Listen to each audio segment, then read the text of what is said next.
फतेहाबाद के टोहाना और जाखल के सैकड़ों किसान इस समय मुश्किल दौर से गुजर रहे हैं।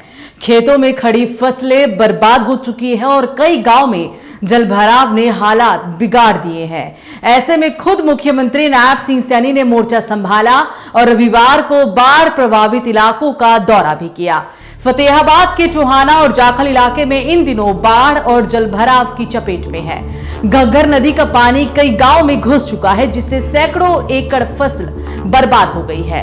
हालात का जायजा लेने के लिए खुद मुख्यमंत्री नायब सिंह सैनी इलाके में पहुंचे। हरियाणा के मुख्यमंत्री नायब सिंह सैनी ने फतेहाबाद जिले के टोहाना और जाखल क्षेत्र में बाढ़ प्रभावित इलाकों का दौरा किया। घग्गर नदी के चांदपुरा, साइफन और बलियावाला हेड तक पहुंचे मुख्यमंत्री ने जलभराव की स्थिति का जायजा लिया और प्रभावित किसानों से सीधा संवाद भी किया। सरकार ने इस दौरान भरोसा दिलाया है कि नुकसान की भरपाई हर हाल में की जाएगी। मुख्यमंत्री ने कहा कि सरकार हर कदम पर किसानों और आमजन के साथ खड़ी है। सीएम सैनी ने कहा कि फसल के नुकसान का पंजीकरण पोर्टल पर कराया जा रहा है और अब तक 1.70 लाख एकड़ से भी अधिक क्षेत्र की फसल प्रभावित बताई गई है। सरकार जल्द ही किसानों को मुआवजा देगी।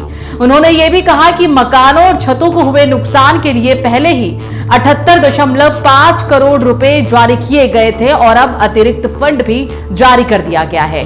प्रभावित परिवारों को आवेदन पर तुरंत राहत दी जाएगी। मुख्यमंत्री ने कहा कि प्रधानमंत्री नरेंद्र मोदी और गृह मंत्री अमित शाह हालात पर लगातार नजर रखे हुए हैं। हरियाणा सरकार पंजाब और हिमाचल प्रदेश में बाढ़ पीड़ितों की मदद के लिए अब तक 80 से भी अधिक राहत सामग्री के ट्रक भेज चुकी है। उन्होंने कहा कि प्रधानमंत्री आवास योजना और अंबेडकर आवास नवीनीकरण योजना के तहत पिछले वर्षों में हजारों परिवारों को करोड़ों की सहायता दी गई है। चांदपुर साइफन निरीक्षण के दौरान किसानों ने मुख्यमंत्री के सामने घग्गर नदी और रंगोई नाले के दोनों तरफ मजबूत तटबंध बनाने और हर साल उनकी सफाई करवाने की मांग भी रखी। किसानों ने कहा कि जाखल ब्लॉक हर साल बाढ़ की चपेट में आ जाता है, जिससे फसलें और ग्रामीण दोनों प्रभावित होते हैं। मुख्यमंत्री ने उनकी समस्याएं सुनी और अधिकारियों को कार्रवाई के निर्देश भी दिए। उन्होंने कहा कि जलभराव की समस्या का स्थायी समाधान खोजने पर सरकार गंभीरता से विचार कर रही है। संकट की इस घड़ी में किसी को परेशानी नहीं होने दी जाएगी। मुख्यमंत्री नायब सिंह सैनी का यह दौरा बेशक बाढ़ प्रभावित किसानों के लिए उम्मीद की एक किरण है, लेकिन अब असली परीक्षा प्रशासन की है कि क्या नुकसान की भरपाई समय पर और पारदर्शी तरीके से हो पाएगी। किसानों की निगाहें सरकार के अगले कदम पर टिकी हुई है।